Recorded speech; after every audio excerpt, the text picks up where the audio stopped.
But ತೆಂಗಿನಲ್ಲಿ ನೀವು ನೋಡಿದರೆ ಈ ಉತ್ಪಾದನೆ ಮತ್ತು ಪ್ರೈಸ್ ಭಾಳ ಫ್ಲಕ್ಚುಯೇಷನ್ ಆಗ್ತಾ ಇರುತ್ತೆ. ಪ್ರತಿಯೊಂದು 5 ವರ್ಷಕ್ಕೆ ರೇಟ್ ಜಾಸ್ತಿ ಕಮ್ಮಿ ಆಗ್ತಾ ಇರುತ್ತೆ. ಜಾಸ್ತಿ ಉತ್ಪಾದನೆಯಾಗಿ ರೇಟ್ ಕಡಿಮೆ ಆದಾಗ ನಾವು ತೆಂಗಿಗೆ ಜಾಸ್ತಿ ಬಾದರ್ ಮಾಡೋಕ್ಕೆ ಹೋಗಲ್ಲ. ಅದೇ ಉತ್ಪಾದನೆ ಕಮ್ಮಿ ಆದಾಗ ರೇಟ್ ಜಾಸ್ತಿ ಬಂದಾಗ ಸ್ವಲ್ಪ ಅದ್ರ ಬಗ್ಗೆ ವರಿ ಮಾಡ್ತೀವಿ. ಅದೇ ಬೇರೆ ದೇಶದಲ್ಲಿ ನೋಡಿದರೆ ನೀವು ಇಂಡೋನೇಷ್ಯಾ ಅಥವಾ ಫಿಲಿಪೈನ್ಸ್ ಇರ್ಬೋದು, ಅಲ್ಲಿ ಬೆಲೆ ಕಡಿಮೆ ಆದಾಗ ಅವರು ಭಾಳ ಖುಷಿ. ಯಾಕೆಂದರೆ ಮೌಲ್ಯವರ್ಧನೆ ತುಂಬ ಮಾಡ್ತಾ ಇದ್ದಾರೆ. 35ರಿಂದ 40% ಅಲ್ಲಿ ಮೌಲ್ಯವರ್ಧನೆ ಹೋಗುತ್ತೆ. ಇಲ್ಲಿ ನಮ್ಮ ದೇಶದಲ್ಲಿ ನಾವು ಈಗ 8% ಇದ್ದೀವಿ. ನಮ್ಮ ಉದ್ದೇಶ ಏನಂದರೆ ಇದನ್ನು ಕಡಿಮೆ ಒಂದು 2030ರಲ್ಲಿ 2030ರಲ್ಲಿ ಒಂದು 20%ಗೆ ತಗೊಂಡು ಹೋಗ್ಬೇಕಂತ. ಯಾವ ಥರ ಮೌಲ್ಯವರ್ಧನೆ ನಿಮಗೆ ಗೊತ್ತಿದೆ. ನಾವಿಲ್ಲಿ ಅದರ್ವೈಸ್ ಜಾಸ್ತಿಯಾಗಿ ಒಂದು ತೆಂಗಿನ ಎಣ್ಣೆ ಮಾಡ್ತೀವಿ ಅಥವಾ ಕೊಬ್ಬರಿ ಮಾಡ್ತೀವಿ. ರೈತನಿಗೆ ಅದರಲ್ಲಿ ಜಾಸ್ತಿ ಲಾಭ ಸಿಗ್ತಾ ಇಲ್ಲ. ಯಾವ ಥರದ ಮೌಲ್ಯವರ್ಧನೆ ಮಾಡ್ಬೋದು ನಿಮಗೆ ಗೊತ್ತಿದೆ. ತೆಂಗಿನಲ್ಲಿ 3 ಮೇನ್ ಪ್ರಾಡಕ್ಟ್ಸ್ ಇದೆ. ಒಂದು ಆ ತೆಂಗಿನ ಜ್ಯೂಸ್ ಅಥವಾ ಸ್ಯಾಪ್ ಅಂತ ಹೇಳ್ತೀವಿ, ಕೋಕೋನಟ್ ಸ್ಯಾಪ್, ಅಥವಾ ಅದಕ್ಕೆ ನೀರ ಅಂತ ಕರಿತೀವಿ ನಾವು. CPCR ಅಲ್ಲಿ ಕಲ್ಪರಸ ಅಂತ ಹೇಳ್ತೀವಿ. 2ನೇದು ಎಳ್ನೀರು, 3ನೇದು ಬಲಿತ ತೆಂಗಿನಕಾಯಿ. ಈಗ 3ರಿಂದ ನಾವು ಒಂದು 200ರಿಂದ 300 ಪ್ರಾಡಕ್ಟ್ಸ್ ತಯಾರು ಮಾಡ್ಬೋದು.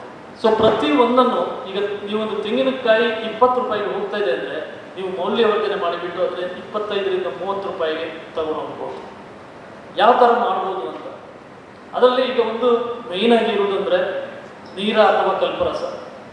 ಇದೊಂದು ನನ್ನ ಐಡಿಯಾ ಪ್ರಕಾರ ಈ ಭಾಗದ ಜನರಿಗೆ ಒಂದು ಸ್ವಲ್ಪ ವರ್ಷದಲ್ಲೇ ಒಂದು ದೊಡ್ಡ ವರದಾನ ಆಗಲಿಕ್ಕಿದೆ. ಯಾಕೆ ಹೇಳ್ತಿದ್ದೀನಿ ಅಂದರೆ ಇದು ಫಾರ್ ಎಕ್ಸಾಂಪಲ್ ನೀರದಲ್ಲಿ ನಾವು ಎಷ್ಟೋ ತೆಂಗಿನ ಮೌಲ್ಯವರ್ಧನೆ ಪ್ರಾಡಕ್ಟಲ್ಲಿ ತಯಾರು ಮಾಡಿದ್ದೀವಿ ಮತ್ತು ಬೇರೆ ಬೇರೆ ಕಮರ್ಷಿಯಲೈಸೇಷನು ಮಾಡಿದ್ದೀವಿ. ಯಾರ ನೀರ ಟೆಕ್ನಾಲಜಿ ತೊಗೊಂಡು ಹೋಗಿದ್ದಾನೆ ಆಲ್ಮೋಸ್ಟ್ ನನಗೆ ಎಲ್ಲರೂ ಬಂದು ಹೇಳಿದ್ದಾರೆ ಅದನ್ನು ಸರಿಯಾಗಿ ಮಾಡಿದರೆ ಅದರಲ್ಲಿ ಲಾಭ ಗ್ಯಾರಂಟಿ ಇದೆ. ನಾನೊಂದು ಸಿಂಪಲ್ ಉದಾಹರಣೆ ಹೇಳ್ತೀನಿ. ಒಂದು ತೆಂಗಿನ ಮರ ಇದೆ, 100 ತೆಂಗಿನಕಾಯಿ ಪ್ರೊಡ್ಯೂಸ್ ಮಾಡ್ತಾ ಇದೆ. ಅದೇ ತೆಂಗಿನ ಮರ ನೀವು ನೀರಕ್ಕೆ ಅದನ್ನು ಟ್ಯಾಪ್ ಮಾಡಿದರೆ ಒಂದು ವರ್ಷಕ್ಕೆ 400 ಲೀಟರ್ ಅದರಲ್ಲಿ ನೀರ ಕಲೆಕ್ಟ್ ಮಾಡ್ಬೋದು. ಯಾಕೆಂದರೆ ಇದೇ ನೀರ ಹೋಗಿಬಿಟ್ಟು ಅದೇ ಆಹಾರವನ್ನು ಯೂಸ್ ಮಾಡಿಬಿಟ್ಟು ಅದು ಎಳ್ಳೀರಾಗುತ್ತೆ, ಆಮೇಲೆ ಬಲಿತ ತೆಂಗಿನಕಾಯಿ ಆಗುತ್ತೆ. ಅದು 12 ತಿಂಗಳು ಮರದಲ್ಲಿ ತಗೊಳುತ್ತೆ. ಬಟ್ ಈಗ ನೀವು ನೀರಕ್ಕೆ ಟ್ಯಾಪ್ ಮಾಡಿದರೆ 1 ಅಥವಾ 2 ತಿಂಗಳಲ್ಲಿ ಅದು ಮುಗ್ದೋಗುತ್ತೆ. ಅದೇ ಥರ ಅದರದ್ದು ಉತ್ಪಾದನೆ ಜಾಸ್ತಿ ಆಗ್ತಾ ಹೋಗುತ್ತೆ. ಈಗ ನೀವು ಒಂದು ಮರದಲ್ಲಿ ನಾನು 400 ಲೀಟ್ರ್ ಅಂತ ಹೇಳಿದೆ. 400 ಲೀಟ್ರ್ ಅಂದರೆ ಹತ್ರ ಅದು ನಾವು ಶುಗರಿಗೆ ಕನ್ವರ್ಟ್ ಮಾಡಿದರೆ ಅದನ್ನು ಅಥವಾ ಗ್ಲೂಕೋಸಿಗೆ ಹತ್ರ 60 kg ಗ್ಲೂಕೋಸ್ ಆಗುತ್ತೆ. ಅದೇ ನೀವು ತೆಂಗಿನಕಾಯಲ್ಲಿ ನಿಮಗೆ ಸಿಗೋದು 12ರಿಂದ 13 kg. ಸೊ ಅಷ್ಟು ಡಿಫ್ರೆನ್ಸ್ ಇದೆ ನೀರ ಟ್ಯಾಪ್ ಮಾಡಿದಾಗ. ನೀವು ಅದೇ 400 ಲೀಟರ್ ನೀರನ್ನು ನೀವು ಟ್ಯಾಪ್ ಮಾಡಿಬಿಟ್ಟು ನೀವು ಸೇಲ್ ಮಾಡಿದರೆ ಈವನ್ 50 ರೂಪಾಯಲ್ಲಿ ಸೇಲ್ ಮಾಡಿದ್ರು ನೋಡಿ, ಒಂದು ಮರಕ್ಕೆ ನಿಮಗೆ ಸಿಗುತ್ತೆ 20,000 ರೂಪಾಯಿ ಒಂದು ವರ್ಷಕ್ಕೆ.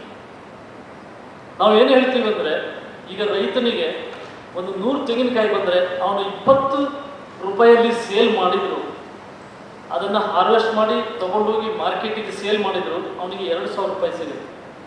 ನಾವೇನು ಹೇಳ್ತೀವಿ ಅಂದರೆ 1 ಲೀಟರ್ ನೀರ ರೈತನಿಂದ ನೀವು ಕಲೆಕ್ಟ್ ಮಾಡಿದರೆ ಅವನಿಗೆ 10 ಅಥವಾ 15 ರೂಪಾಯಿ ಕೊಟ್ಟರು 400 ಲೀಟರ್ ಅಂದರೆ 4,000 ರೂಪಾಯಿ ಅವನಿಗೆ ಕೂತಲ್ಲಿ ಸಿಗುತ್ತೆ.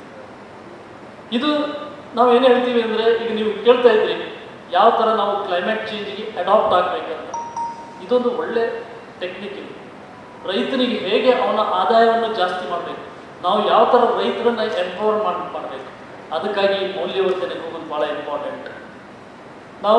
ಬಟ್ ಇದು ಅಷ್ಟು ಸುಲಭ ಅಲ್ಲ, ಅಷ್ಟೇ ಕಷ್ಟ ಇದೆ. ಬಟ್ ಅದಕ್ಕೆ ಎಲ್ಲರೂ ಇದಕ್ಕೆ ಜೊತೆಗೂಡಿ ಇದು ಮಾಡಬೇಕು.